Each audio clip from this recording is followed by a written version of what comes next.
Hi guys, welcome back or welcome to a new video. Welcome if you're new to this channel. Hi, my name is Amy, and in today's video, if you can't tell by the title, we'll be going over all the books I read in February. So in terms of my reading statistics, I read 1 fantasy book this month and then 7 romance books. I read I think 1 dark romance, 1 YA, and then the rest are kind of like adult romance, simple, but all of them were mainly like lovey-dovey cozy reads and they weren't too many pages. This month I started off really well. I was reading a lot and I was like wow, and I have 2 books that I'm currently in the middle of, and one of them I'm going to show you today, the other one not, because I literally read like 2 pages of it. This month I could have read more, but I was just so busy, and also I was too busy watching TV show. I'm not gonna lie, when I read I like to just focus on reading,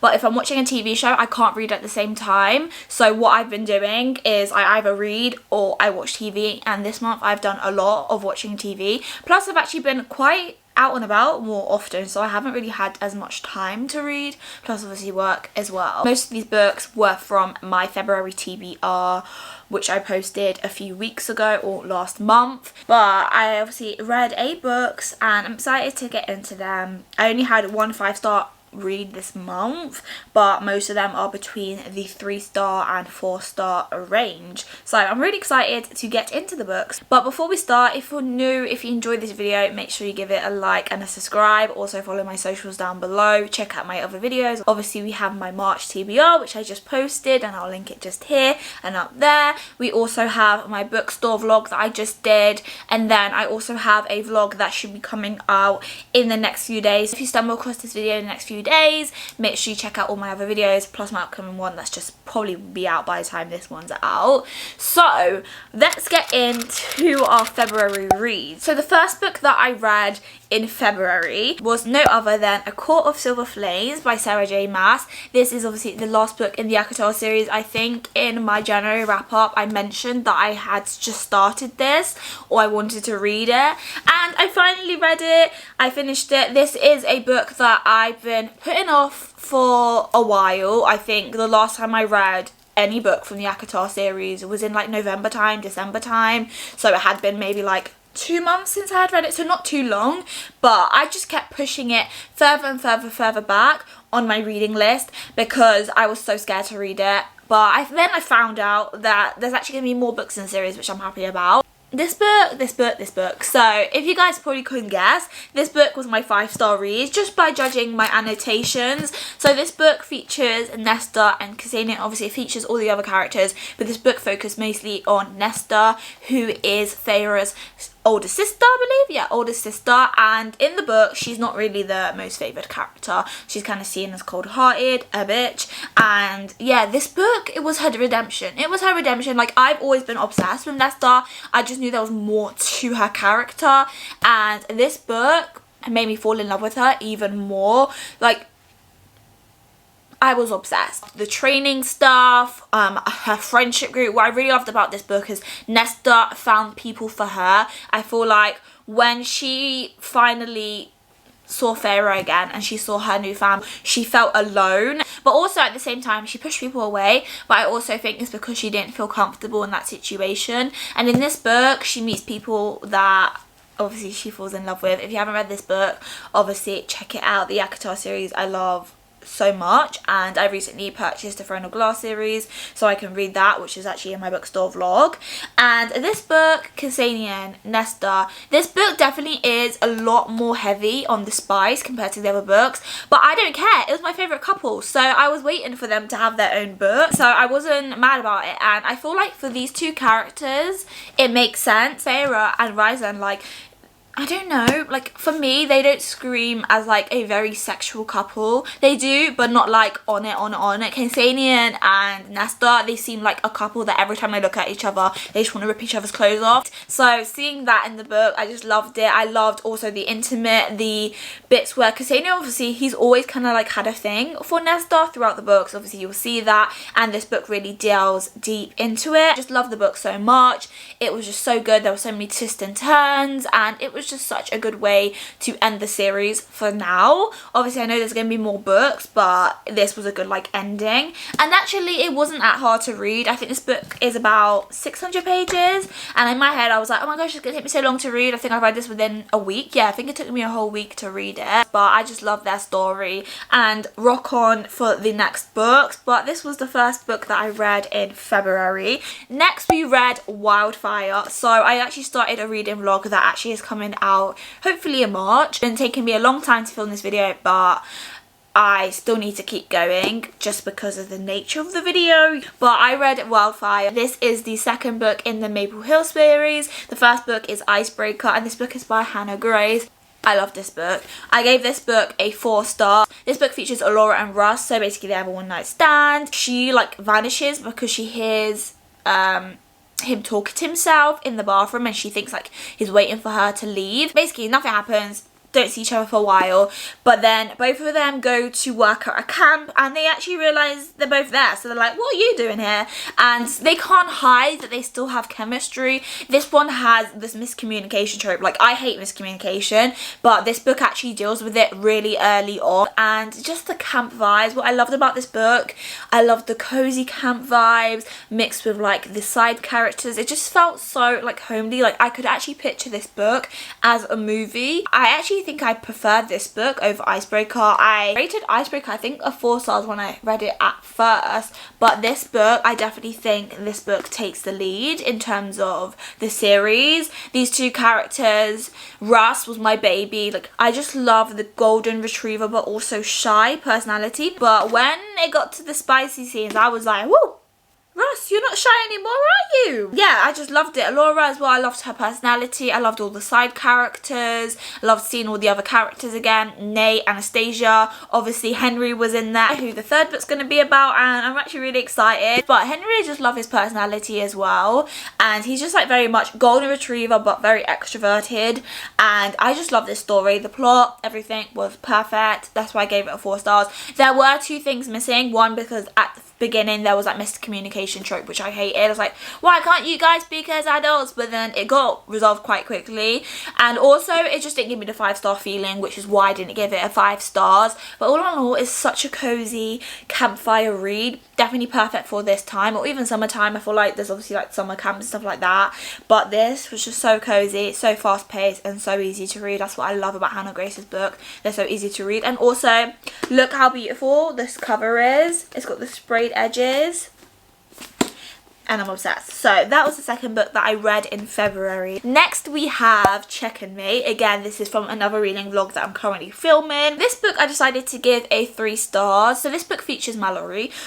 She used to play chess when she was younger, and she lives with her sisters and her mum, and she has to basically work and provide for them.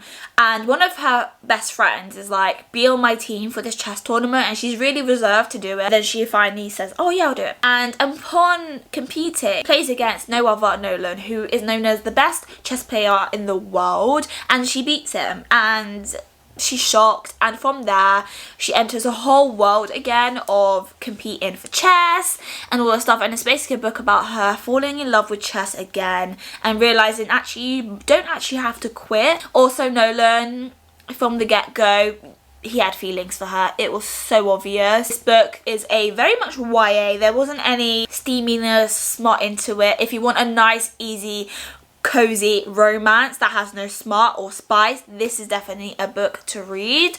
I gave it a 3 stars because, again, it wasn't a 5-star read. It didn't have that feeling. It was a bit meh. I was a bit bored with the chess. I'm not a chess player.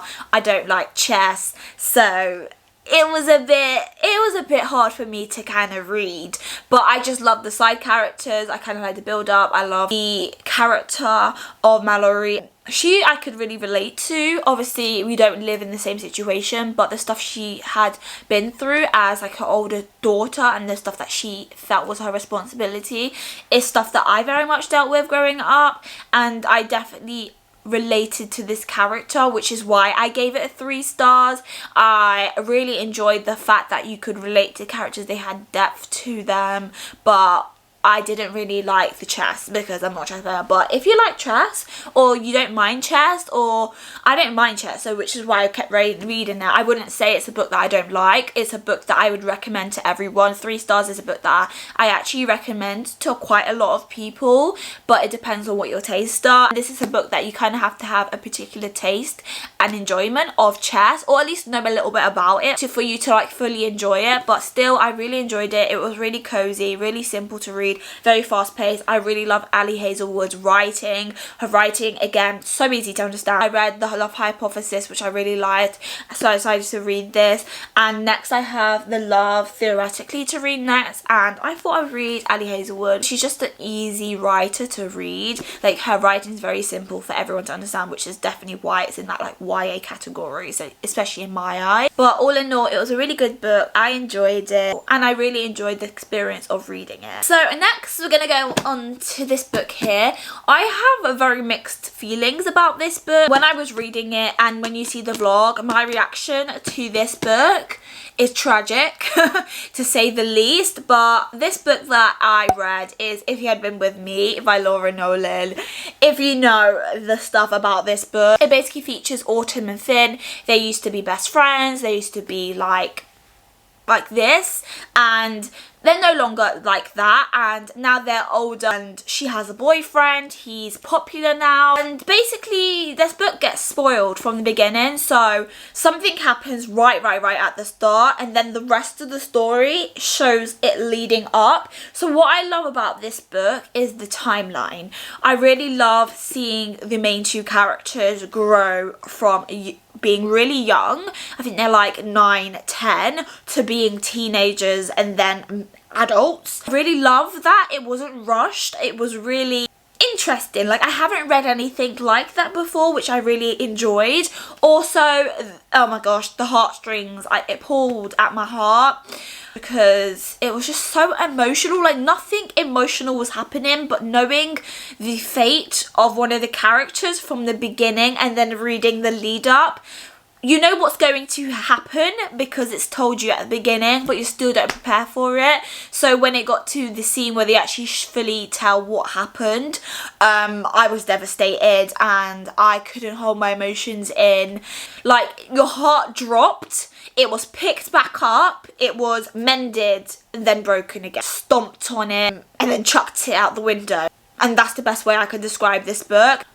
I loved the story. I really loved the story. But the way it ended, that was a disappointment to me. The right end, it disappointed to me. This book I decided to give a 3.75. It was so close to 4 stars. The only reason I didn't give 4 stars is mainly because of the end, and also this ain't the type of book that I like to read. I'm not gonna lie, I won't give many sad. I felt so extremely attached to Autumn and Finn, and oh, it was just so good. Obviously, the end is something that ruined it for me, but it was a really good book. I really enjoyed it. I know the sequel to the book just came out. I think is in like his perspective, which I'm actually excited for, because when I was reading this book, I was like, oh, I so wish this book was dual perspective. I love dual perspective books. If it's not that, I'm not reading it most of the time, because I hate when a book is in 3rd person. That's like one of my major book icks. Or 2, it's just on one side, because like I want to see both sides, especially if there's some type of disagreement, they're not together for some reason, type of enemies to lovers. Dual perspective just highlights both sides and it makes it feel very much equal. It kind of makes a fuller reading experience as well. So I am excited to read the next book. I'm definitely going to read that book because I need to hear Finn's perspective of all of this, because there was definitely feelings involved, but only seeing one side of it kind of just like narrowed the story experience for me, didn't make it kind of full. I don't know really how to explain it, but all in all, it was such a good book. I can't wait to read the next one. If you haven't read it, read it. But oh my gosh, if a book makes you feel all those emotions, that's how you know the writing's so good. I always say that because people always say, oh, it's just writing on a page. But if the writing is so flipping good, why am I so emotional about it? Like, I feel like I'm more emotional about this book than I am of A Court of Silver Flames. But this book was just so good. I really enjoyed it. So if you haven't read it, I definitely recommend. So after reading that book, I needed a break. I needed a break from something depressing as that. So I decided to read Sweatpants Season by Danielle Allen. And this book. You can probably guess what this book it focuses on. No, it doesn't focus on that. That's not the main focus of the book. In this book, you meet Akila. I loved her. I loved her personality. I'm not gonna lie. Her personality was hilarious. This book was actually really funny. It was spicy, but actually it didn't have much spice in it. Obviously, it's not a big book, but I think there's only really like one spice scene. I wouldn't say it's my favourite. It is kind of a meh book for me, just because of the size of it. I don't think it kind of got into the detail or like depth. What I really liked about this book was it talks heavily about the objectification of women and how society women are really objectified by not just men but TV, all this different stuff. And Akila, she basically writes articles, and she wrote an article of this podcast that she heard, and it's basically these 3 college guys who basically give advice to people, but a lot of the advice she hears them talk about are quite misogynistic, and it's basically telling guys that women dress a certain way to tell them that they're interested and that they want them to have sex with them. Most of the time it isn't the case. Sometimes women do that to look attractive. Obviously you got to show your assets, but it's not the main reason women do that. And also, just because a woman does that doesn't mean it gives you the right to do certain things. Consent is a thing. So I really enjoyed this book, and upon that she starts this photography class. She really likes photography, and she meets this guy, and they actually get on really well. She thinks that he will be someone that she will actually want to get to know, but then she finds out he's actually one of the boys from that podcast. So obviously she immediately kind of shuts him off, but he's actually had an interest for her. Like, you can tell from the beginning that he has an interest in her. And then basically she applies for one of her dream jobs, and it's against another contestant or interviewee, and she basically gets offered a job to work with this other person to make a column piece versus basically he said this, she said this, basically a different version of how people experience dating. And she finds out the other person is obviously him. So he not only runs the podcast that she absolutely detests, but she also has to work with him. So she's fighting these feelings that she has, because obviously those feelings are still there that she had. And also in this book, a lot of the stuff that was being said in this podcast wasn't said by him. He was actually most of the time the voice of reason. But I do understand the stuff she was saying. Like, even though he wasn't saying that stuff, he was friends with those people, and sometimes you're actually an accessory to them. The people you decide to be friends with tells a lot about who you are. Obviously that's the main premises of it. I really enjoyed it. I did like the plot. It was a bit boring, I'm not gonna lie. This book I decided to give a 3 stars because it wasn't something special to me. I didn't connect to the characters on a deeper level. I understand what the book was kind of getting on. I really liked the main character. What I also loved about this book is the way the author describes the main character, or how the main character describes herself. I just loved it. Like, I just love any representation of black women in books. Books need to do that, and this book is definitely a black romance that I really enjoyed. I don't know though if the male main character was black or not. I was imagining him black, but also his name was kind of pointing to maybe Hispanic or something like that, or Latino. I don't know. Definitely the female main character was a black woman, and I just loved her personality, and I just loved what she does at the end of the book, the piece that she gives in for photography. It definitely is a book that I would recommend to people. So the final book that I read in February was Love Wager by Lynn Painter. This book I decided to give a 4 stars. This book, I enjoyed it. I loved it. It was not that big, not that thick, but I feel like this plot, there was a lot going on. There was a lot going on in this tiny book, but it didn't feel rushed. Like, they have a one-night stand at a wedding, and then a few weeks later, Hallie's using a dating website, and she sees him on there, and they both turn up at this like dating thing, speed dating, and they basically become friends. And what they do is they create a love wager. So it's basically whoever falls in love first gets something from the other person that loses.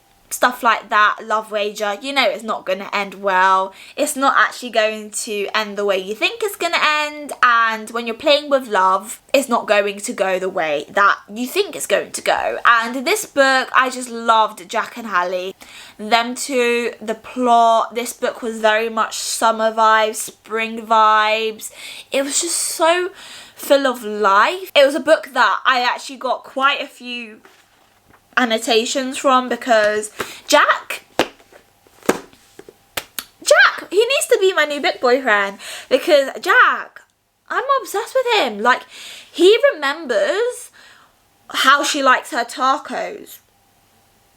I know that's something so simple, but you're not even together, and seeing the jealousy from him, I loved it. Like, even when he did something that he wasn't supposed to do, that basically ruined Hallie's relationship, kind of like, I actually don't care, like, I want them to be together. It was so cute. I love when she got a cat, like the cat with the vibe, the scene. Vibes of this book was just immaculate. It was just such a fun read. This book as well is a good book if you don't want too much spice in your books. This book, obviously, it's a very cozy romance. It has 1 or 2 spice scenes, and when they happened, it felt like it was the right moment to happen.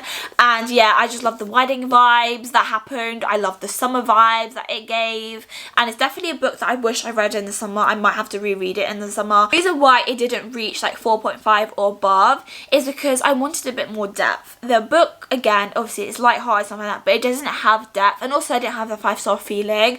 With me, I feel when a book's 5 stars, and I have to have that feeling. If I don't feel like it's a 5 stars, then I can't really do anything about that. I decided to give it a 4 stars because it was just so good to read. I would recommend it to literally everyone I know, especially if you love romance.